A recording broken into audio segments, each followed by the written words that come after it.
Hello everyone and welcome back to Project Companion. In this video, we'll test your knowledge in identifying parasites seen in feces. So let's play.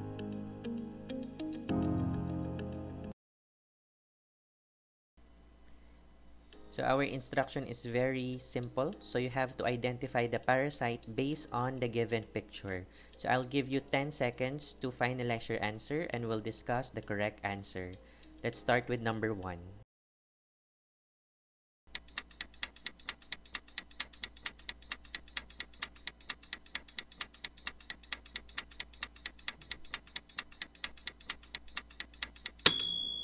Okay, time's up.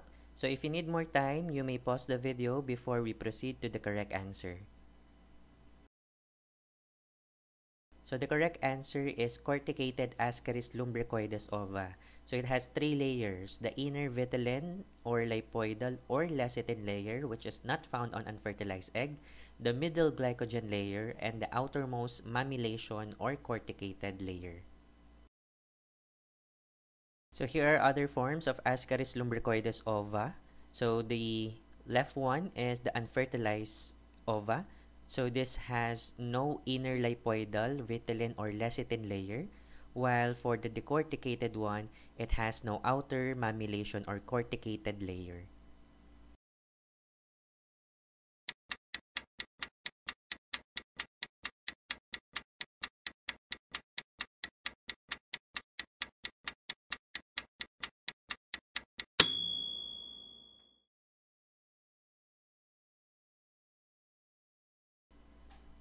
So the correct answer is Trichuris trichura ova, or the whipworm. So this ova is characterized by a barrel shape or football shape in appearance and has a prominent hyaline plug on both ends. So this may resembles a Japanese lantern.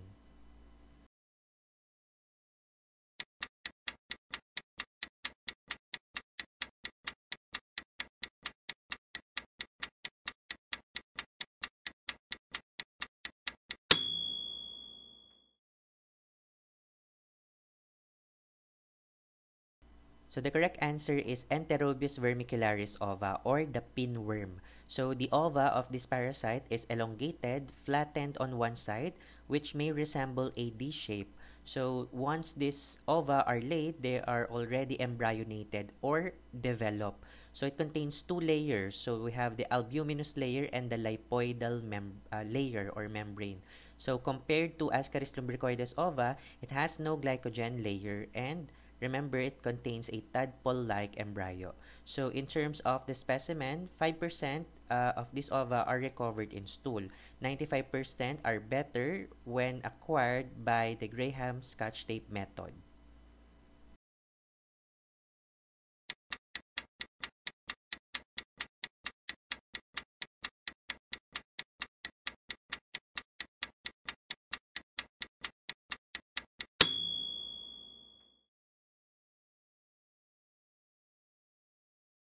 So the correct answer is Capillaria philippinensis ova, or the pudok worm.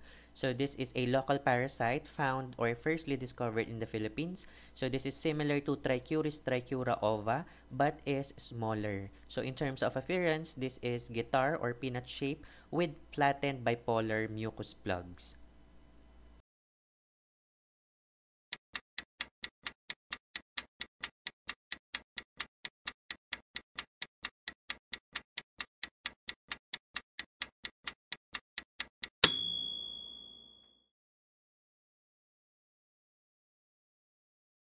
The correct answer is hookworm ova. So remember, all species of hookworm are similar in terms of their egg or ova stage. So their egg are ovoidal, thin-shelled, and colorless. So inside the egg is a germ cell in fragmentation which contains 2 to 8 blastomeres. So this may appear as a morula ball in formation. So remember that hookworm ova may resemble Strongyloides stercoralis ova.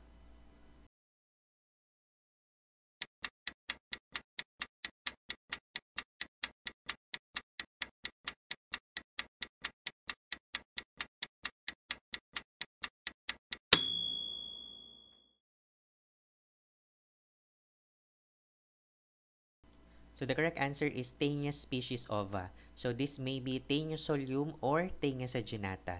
So remember, these two cannot be differentiated only on the basis of their ova.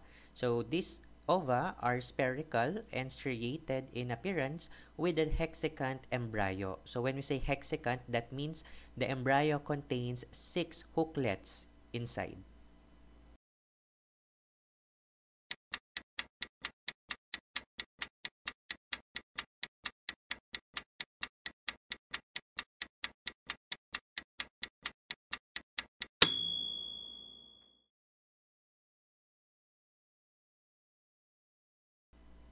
So how many correct answers did you get so far?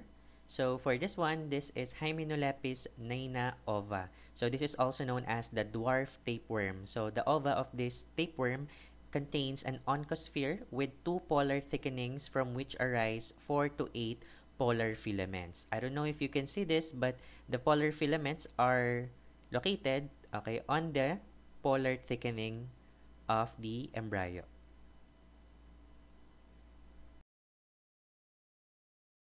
So here is a good side-by-side comparison of the two Hymenolapis species. So here, Hymenolapis naina on the left side, or the dwarf tapeworm, is spherical with a hexecant embryo that contains a polar thickening on both sides, and on those polar thickenings where the polar filaments arises. Compared to Hymenolapis diminuta, or the rat tapeworm, which is similar to Hymenolapis naina but with no polar filaments.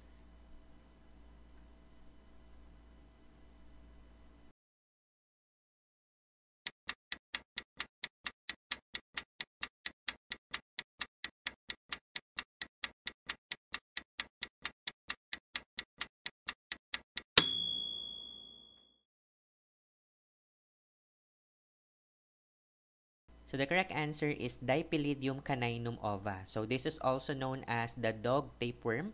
And one unique thing about this parasite is that the eggs or ova of this parasite are enclosed in an egg capsule or egg packets. So for each egg capsule, it may contain 8 to 15 embryonated eggs in total. So the eggs inside the capsule may resemble Taenia species egg.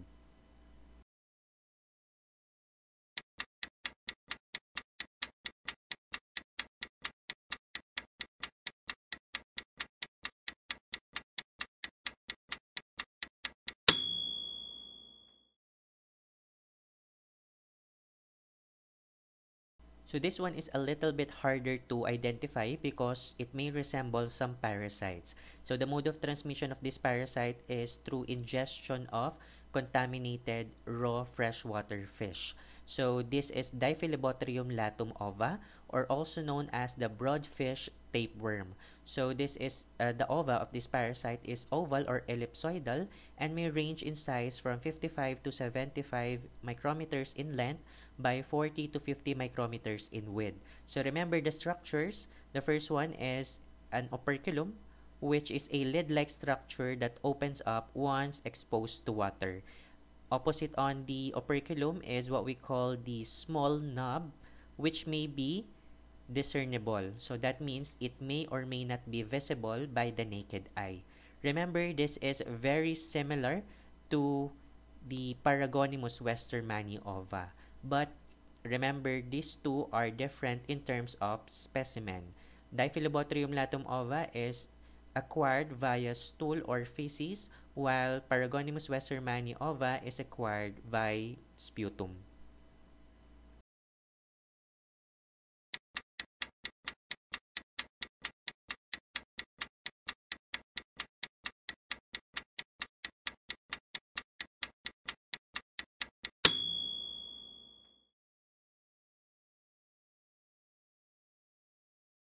So the correct answer is Clonorchis sinensis ova. So this is also known as the Chinese liver fluke or the Oriental liver fluke. So this is operculated and matured when laid, and the eggs of this parasite may resemble an old-fashioned electric light bulb or a pitcher-like appearance.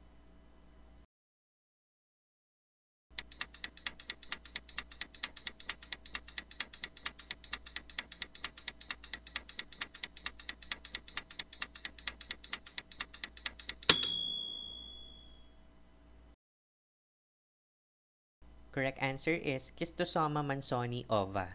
So this is a part of the blood flux specifically inhabiting the inferior mesenteric vessels of the large intestine. So the ova of this parasite is unoperculated and embryonated once laid. So remember, the best structure that can be identified using this ova is the prominent lateral spine on its side. When we say lateral, that means on the side. So here is a side-by-side comparison of the three most common blood flux. So the first one is Schistosoma mansoni. So this contains a large or prominent lateral spine. That means on the side. Next is Schistosoma hematobium, contains a large terminal spine. That means it's on the end of the ova. While for Schistosoma japonicum, it may or may not contain a small lateral knob.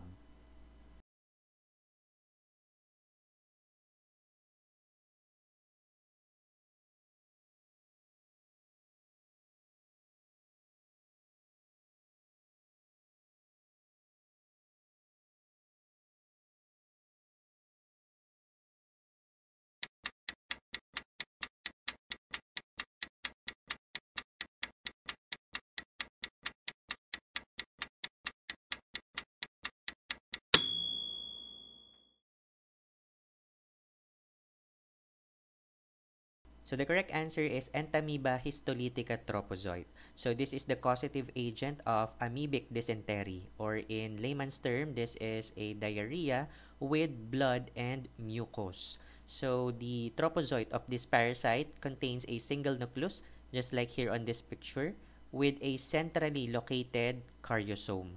So the karyosome contains a uniformly distributed peripheral chromatin with a cytoplasm that appears to be a granular or ground glass in appearance. Remember, one special structure that we need to look out for Entamoeba histolytica, specifically their tropozoite, is the ingested red blood cells, just like here on this picture. So the ingested red blood cell are one photognomic characteristic of Entamoeba histolytica tropozoite.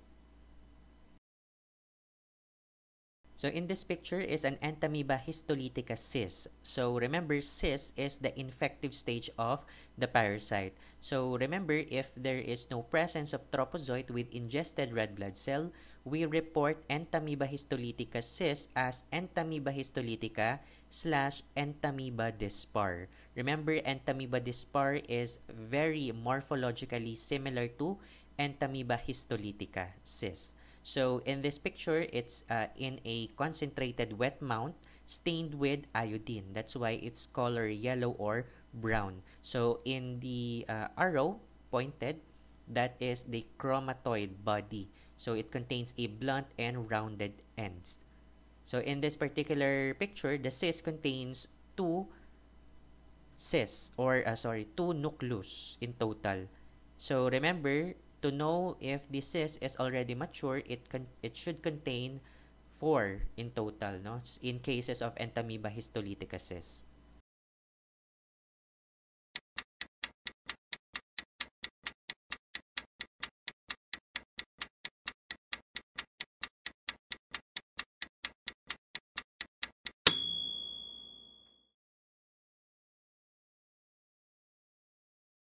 So the correct answer is Entamoeba coli cysts. So cysts of Entamoeba coli are usually spherical but may be elongated, and these may measure at around 10 to 35 micrometers. So mature cysts typically have 8 nuclei but may have as many as 16 or more.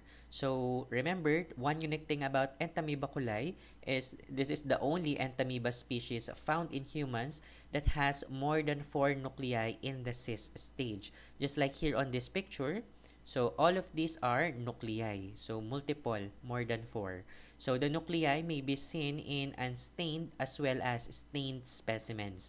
So the karyosome, although not visible or observable by the naked eye, may be compact or diffuse and are usually eccentrically located. That means these are not in the center. So the peripheral chromatin of the karyosome is present and is often coarse or granular in appearance. So the cytoplasm of the mature cyst may contain diffuse glycogen as well. So although not seen as well, chromatoid bodies are less frequently seen. So when present, they are usually splinter-like with pointed ends, whereas the chromatoid bodies of Entamoeba histolytica have rounded ends. So remember the difference. Entamoeba histolytica have rounded ends chromatoid bodies, while for Entamoeba coli have splinter-like or a broomstick-like pointed ends chromatoid bodies.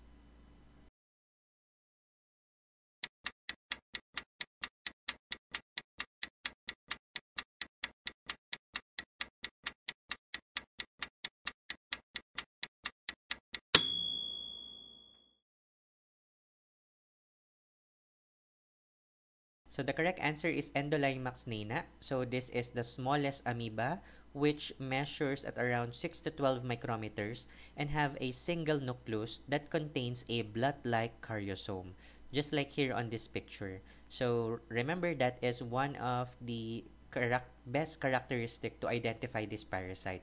So the presence of a large, irregularly shaped blood-like karyosome inside the nucleus.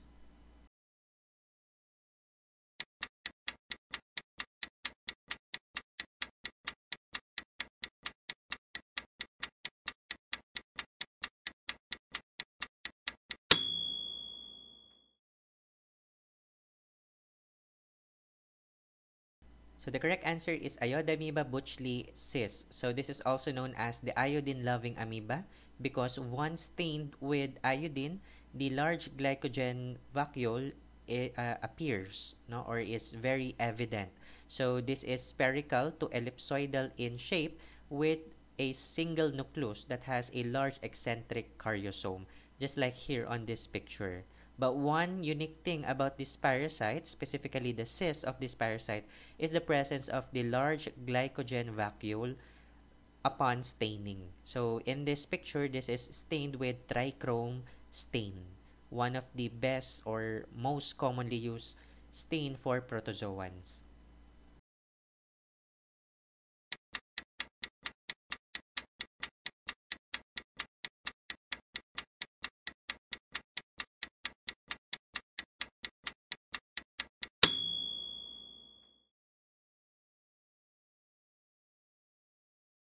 So the correct answer is Giardia duodenalis tropozoite. So this is also known as Giardia lamblia or Giardia intestinalis. So the tropozoite of this parasite is pear-shaped with two large nuclei that contains median bodies, 8 flagella, and a sucking disc. One unique thing about this parasite, specifically their tropozoite, is that on a diarrheic or watery stool, the tropozoite may resemble a falling leaf motility, just like here on this video.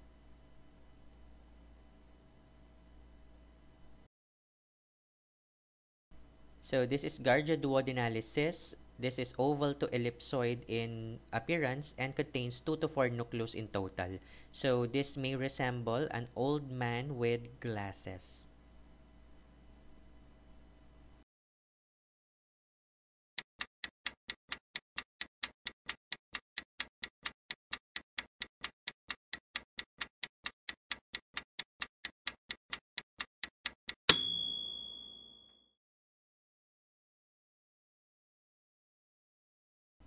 The correct answer is Chylomastix mesnili cis. So this cis is pear and lemon shape with a single nucleus, just like here on this picture, that has an eccentric karyosome. So it also contains an anterior hyaline nub, just like here on this picture.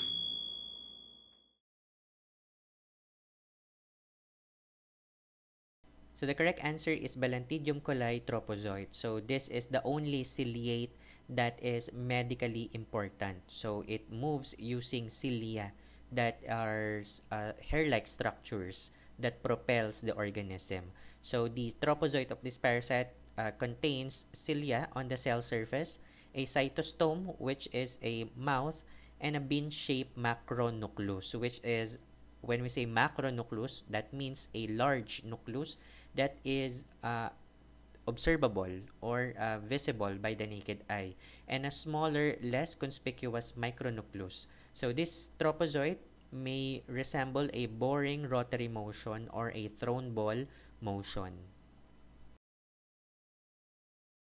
Well, in this picture is the Balantidium coli cyst. This is the infective stage of the parasite, and this is circular in appearance with a double wall enclosing cilia. That means the cilia are still inside this thick layer of wall.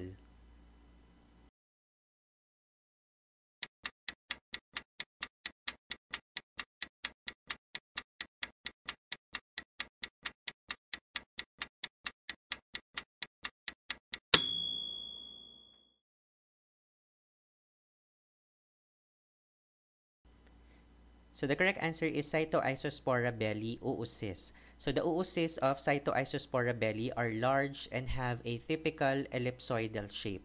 So when excreted via the stool or feces, they are immature and contain only one sporoblast. But once the oocyst matures after excretion, the single sporoblast divides into two sporoblasts, just like here on this picture. So these sporoblasts will then develop to become or to have a cyst wall, becoming sporocysts. So this sporocyst will eventually develop and may contain 4 sporozoites each.